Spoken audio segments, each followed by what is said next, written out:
Buongiorno a tutti, oggi faccio fuori da casa mia una ricetta arrangiata della matriciana.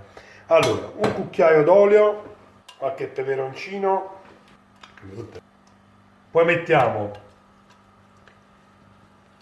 a sudare la parte di sotto del guanciale, la cotenna, aggiungiamo il guanciale e lo facciamo rosolare. Quando il guanciale sarà a buon punto, sfumiamo con il vino bianco e facciamo evaporare lasciando a fiamma alta. Ecco qui, quando il guanciale sarà a buon punto, spegniamo la fiamma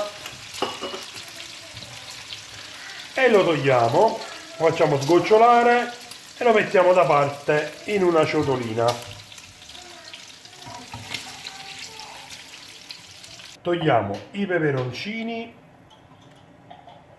e la cotenna. A questo punto aggiungiamo i pelati che dobbiamo così spezzare a mano, strappare più che spezzare. Perfetto. Aggiungiamo un po' di sale e facciamo cuocere per 10-12 minuti a fiamma media. Ho già salato l'acqua che come vedete bolle, ora metto i rigatoni. In realtà ci vorrebbero gli spaghetti. Qualche professore adesso, quelli lì che non sanno farsi nemmeno l'uovo fritto e criticano sempre in maniera volgare, dirà che ci vogliono i bucatini, ma la ricetta originale è con gli spaghetti. Adesso faccio cuocere la pasta. Chiaramente non vi avevo detto che la salsa di pomodoro avevo già spenta dopo circa 10 minuti, neanche pure forse.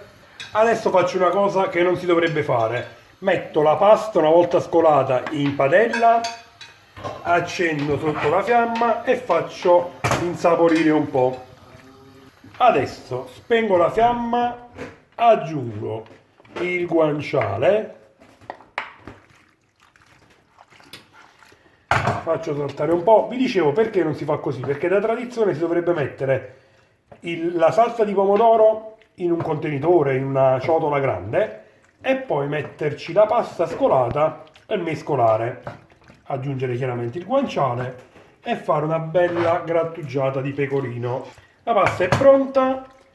Ora, se volete, sempre non rispettando le tradizioni, ci mettete il pecorino oppure la mettete direttamente nei piatti. Assaggio con voi.